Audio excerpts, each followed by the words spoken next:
سنة جديدة عليكم، سنة حلوة. النهاردة أول ساعات السنة الجديدة 2023. يا رب بحق جاه المصطفى ربنا ييسرها لكم ويرزقكم ويعدي أزماتنا كلها على خير، ويخلينا كده مرضيين برضاه علينا سبحانه وتعالى. نستهل حلقتنا النهاردة بفضل بسم الله الرحمن الرحيم. اللهم لك الحمد كما ينبغي لجلال وجهك وعظيم سلطانك، ونشهد أن لا إله إلا الله وحده لا شريك له، له الملك وله الحمد، يحيي ويميت وهو حي لا يموت. ونشهد جميعا بأن سيدنا النبي محمد رسول الله صلى الله عليه وسلم. أما بعد، كل حاجة في الدنيا فيها حواس. كل حاجة في الدنيا فيها أو ليها حواس ربانية. أذن تسمع، مناخير تشم، بق يتكلم. هو الباب لما بيخبط بتسمع ولا بتشم؟ ولا بتتكلم؟ الباب بس لما يخبط تسمع ولا بتشم؟ لا بشم ولا بتكلم، أنا بسمع. يبقى دي حواس خاصة بأشياء. ماشي. لو من غير خبط حد نده عليا من بره، شميته ولا سمعته؟ سمعته لما اتكلم. يبقى لازم اسمع حد بيتكلم.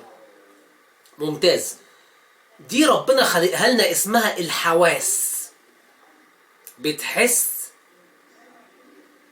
بكل ما يدور حولك من خلال الحواس اللي ربنا جعلها لك. خبطت في حاجة بتحس بوجع، متألم من حاجة بتحس بالألم، حد بيكلمك بتحس بكلامه عن طريق السمع، حد بيشاور لك بتشوف بعينيك، ما بتسمعش بودنك ولا بتشمه. يبقى العين ليها حاجة وظيفة، والمناخير ليها وظيفة، والودان ليها وظيفة. الأكل لما بيتعمل على النار ممكن تعرف أمك طبخة إيه من خلال مناخيرك، من غير ما تسألها ومن غير ما تتكلم معاها، ومن غير ما أي حاجة، أنت بس بتشم الأكل. الحمام عنده حواس، وأنا بشتغل على الحواس دي عشان خاطر أنميها وأرقيها شوية، وبدل ما معدلها يبقى 70%، 80%، 100%، لا أوصله ل1000%. أخلي عنده العناصر بتاعة الحواس بتاعته عندها نوع من أنواع اليقظة. فرد الحمام واعي، فاهم، فارق معاه. وصلت؟ احنا كنا زمان بنفهم ان الشيء اللي بيدرب بيبقى ثمنه اغلى من الشيء الغير مدرب. بمعنى، اعزكم الله واحد مدرب كلبه على الطاعة والشراسة وحماية المكان، سواء في مصنع او في بيت او في سطح او في ورشة او في دكان او في اي حاجة، هل ده يتسوى كده مع كلب عادي من نفس الفصيل تديله بالشالوت يطلع يجري؟ لا، ده مدرب وفاهم ويقظ، وفاهم هيتعامل معاك ازاي، بأنهي اسلوب، عشان يمنعك من شيء معين قد يحدث، وفايق لك 24 ساعة، وممكن ما ينامش، وان الكلب اعصابه باظت من قلة النوم يتقلب ويهيج، يبقى ابليس، يبقى وحش يعني. اعزكم الله، ربنا يكفينا الشر. كل شيء بينام الا الله سبحانه وتعالى، حي قيوم لا ينام. فاللي عايز افهمه لكم ان احنا بنلعب على الحواس عند الحمام، بحيث اخلي فرد الحمام يقظ، مش اخليه ياكل من ايدي، يقف على كتفي، يجي لي الناحيه التانيه ينقر لي نني عيني، يخليني تعبان مله. لا، بعوده ازاي يترمي من مكان ويرجع، وشويه وابعد من هذا المكان وبرضه يرجع، وافضل ابعد وهو بيمارس معايا ممارسة الطاعة. ارميه ارجع الاقيه. جميل جدا. انا تملي لما كنت برمي حمام كنت برمي في اتجاهات البوصلة، اتجاهات البوصلة الاربع، شمال جنوب شرق غرب. ما ينفعش تروح على طول ترمي على طول، ترمي من الهرم جيزة جيزة جيزة جيزة جيزة. لازم تاخد طريق السويس، ولازم تاخد طريق الصعيد، ولازم تاخد بحري، ولازم تاخد قبلي، ولازم بصوا لازم زوايا الكرة الأرضية.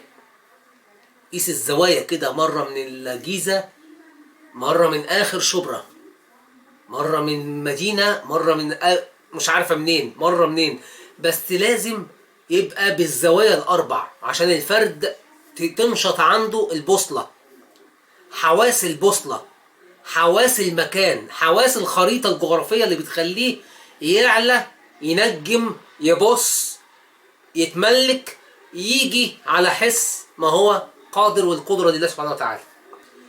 المسألة مسألة ان انت لما بتحب تدرب حمام بتدربه عشان خاطر تنمي حواسه.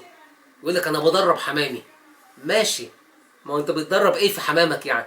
بدربه على الرمي، ماشي، يبقى بتدربه ان هو يترمي يرجع، يتساب يرجع. ها، حست ايه؟ حست عنوانة المكان، عنوانة الخريطة الجغرافية. انت النهاردة ممكن تخاف على ابنك وتقول ده لو مشي شوية يتوه. في خلال مبني الجيران ابن حرام شغال زي الطلقة، سوري لا مؤاخذة في اللفظ، خلال مبني الجيران ابن عفاريت بيلعب في الشارع وعارف الشارع اللي وراه واللي قدامه، وبيتوه ويرجع وتمام التمام. طب الواد اللي انا خايف عليه ده مصيره ايه لو انا حصل لي حاجة؟ يبقى لازم اخد ابني في الاتجاهات الاربع. افضل كده اخده شمال في مشوار، شمال تاني في نفس المشوار بعيد شوية، في نفس المشوار بعيد شوية يمين شوية شمال شوية، وبعد كده في اتجاه اخر معاكس، وابتدي ادربه واحنا ماشيين. احنا كده في مدينة الجيزة، احنا كده في شبرا، احنا كده في الوراق، احنا كده مش عارفة فين، احنا كده في بنها، احنا كده في طنطا، احنا كده قدام الشط يعني احنا في اسكندرية، احنا في السويس، في اسماعيلية، تفضل كده احنا في الصعيد. احنا درب ابنك. كلامي ده ممكن يتاخد بيه ويترمي في الزبالة، مش فارق، بس المقصود منه مش ان انت تسرح بابنك في البلاد ده، لا، دربه، دربه، عشان هيسيب الابتدائية والمدرسة اللي جنب البيت، هيروح اعدادية مدرسة بعيدة شوية عن البيت، هيبقى في الثانوية بيركب مواصلات، هيبقى في رايح انت عايز تبعته يبقى يودي جمعية، يروح يشتري حاجة من العتبة، يبقى فاهم يركب، يبقى فاهم يركب، يبقى فاهم يتعامل، يبقى فاهم يدفع أجرة، يبقى فاهم يسأل. الحمام كده لازم يبقى فاهم فاهم. لغة الفهم عند الحمام هي اللغة بتاعت الإدراك اللي أنا بمكن الحمام من خلالها إن هو يترمي يرجع. حنية لبيته، هو فاهم إنه هيترمي. في حمام كده، أنا كنت مربي حمام كان بيفهم إنه هيترمي وبيبقى سعيد، عنده حركة هيجان لا إرادية، مش مستكين. تبص تلاقي الحمام تطبطب عليه بإيدك كده بيحن لك، وانت واخده محافظة تانية ومدينة تانية. وصلت؟ وتقوم سايبه يقوم خارج زي الطلقة ماشي، مش يقف على كتفك وعلى رجليها ينور وعلى سرتها يتقور. ده شغل وده شغل. بتتريق؟ ما بتريقش، ما انا كنت بوقف حمام على رجلي وعلى كل حتة في الجاكيتة، لكن انا بتكلم في الحلقة من منظور ازاي تعود حمامك على القوة والرعونة ويترمي يرجع، من خلال تنشيط الحواس، من خلال تنشيط الحواس. ربنا طالما سبحانه وتعالى جعل فيك حاسة السمع، حاسة البصر، ها، سمع وبصر وتذوق، بتشم وتتذوق، حواس، تمام. حد بينده انا بسمع، حد بيتكلم انا بسمع، حد بيخبط انا بسمع. وصلت؟ حد دخل انا بشوف. وصلت؟ اتنين بيتكلموا من على بعد انا بسمع، وفي نفس الوقت ممكن عيني تشوف. اتنين بيشاوروا لبعض يبقى انا مش بسمع، انا بشوف. اكل بيتعمل يبقى انا لا بشوفه ولا بسمعه، انا بشمه، حاسة الشم. وصلت؟ فانتوا تركزوا شوية في تنشيط حواس الحمام. حمام تعودوا على باب، حاسة التعود عنده والإدراك والفهم، الفهم بتاعه والتعود خلاه يفهم انه في التالت، ساكن في التالت، واللي في الرابع بيطلع فوق منه على الرابع، بيبذل مجهود سن عشان يطلع الشبر اللي فوقيه، واللي في الخامس بيطلع مجهود سن، بيرفع نفسه سن عشان يطلع الشبرين اللي فوقيه، واللي واخد على الأرضاوي بيخش تحت المكسح، بيخش تحت المكسح.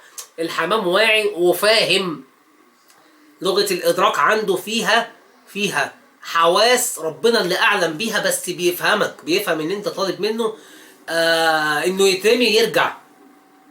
بيفهم كده، بيفهم الحمام، بيفهم، ومش بقولك بيعقل، بيفهمك.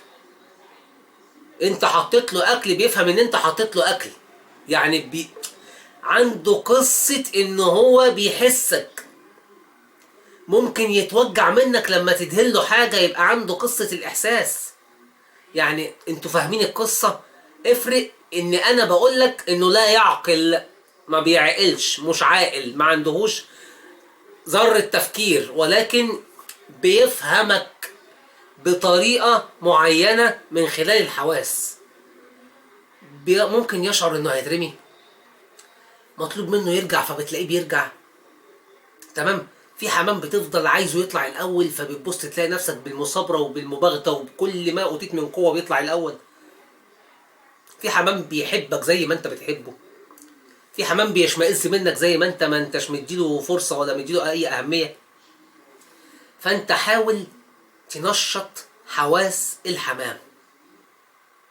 الحمام التنح التبت بيفضل تنح وتبت، واللي بيزرب بس بيفضل يزرب بس. احنا نعرف ناس عندها حمام بتاع مسابقات أصوص، ما اترمتش ابدا، لو اترمت منها هتضيع، هتروح بعد 100 سنة للراجل اللي باعها له. امال بيعمل ايه هو فيها؟ معيشها في لوفيت في مكان حلو كده، اوضه حلوه كده، بيفرخهم، فبص تلاقيهم بيطيروا في حيز الاوضه، ومخهم اكسد، خلاص يطير المتر ده، ينزل على الارض، يطلع يشخور، يروح شمال يروح يمين، يشرغف في النتاية عشان تبيد تفقس، ياكل عياله تمام التمام، تاخد زغاليله يكسر تاني خلاص واخد اعدام بس بالبطيء. وصلت؟ مش منشط، مش قوي، ولكن بيجيب الانتاج اللي اقدر اعتمد عليه من خلال تنشيط حواسه. الحواس يا جدعان هي حلقة السنة الجديدة، واللي يصلي على النبي يكسب. نشط حواس حمامك ان كنت عايز تطلع البريمو. اوعى تروح جمعية حمام زاجل وتلاقي نفسك فشخلي ضبك وفرحان، وهم بيحطوك في الليست انك التاسع، واخد المركز التاسع والعاشر، وتبص تلاقي ايه؟ كلام سفه، كلام غبي. لما تبص تلاقي ايه؟ بطلة مش عارفة ايه طلعت التاسع على مستوى ايه؟ تاسع؟ انت طموحك تاسع؟ طموحك عاشر؟ طموحك المركز ال11؟ بنت الشامبيون مش عارفة ايه واخدة المركز الخامس. خامس مين يا عم؟ الله يسترك. انا ادخل عشان اجري اطلع الاول، وما طلعتش الاول اجاهد عشان اطلع المرة اللي بعدها الاول. مش هفضل مركز واخد لك كؤوس على اني كنت الخامس والسادس والسابع، ولما تيجي تبيعها بالسجل بتاعها، بالشهاده بتاعتها، بخبراتها، بالداتا اند انفورميشن، بياناتها ومعلوماتها كلها، تبص تلاقي نفسك لما مؤاخذه حاطط نفسك في مزبله القيد، في مزبله القيد. دي خامس منصوره، دي تاسع واحات، دي 11 سنبلاوين، دي ال100 على مستوى العالم. جاتك 100 وكسه تاخدك. نشط حالك بقى بالصلاه على النبي، ونبتدي سنه حلوه كده بيضه. وخلي عندك ثقة في نفسك وثقة في الطير اللي عنده حتة خيل بيدخله سبق، بيتمنى انه يطلع الاول. ما بيفرحش لما يجي يبيعه كده يقول لك ايه؟ مركز خامس يا باشا على طول، ده هو الخامس على عمره ما جاب رابع خامس سادس سابع عاشر في دي القايمة. انا اعرف ان اللي بيتشهر التوب، غير الطب كله في القلوب، في الزرايب والكناسة. روق حالك يا عم الحاج عشان تطلع الاول، روق حالك عشان تبقى انت نمرة واحد. يوحد الله.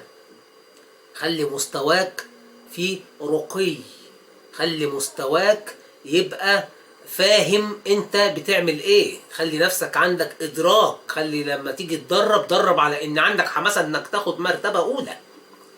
ها؟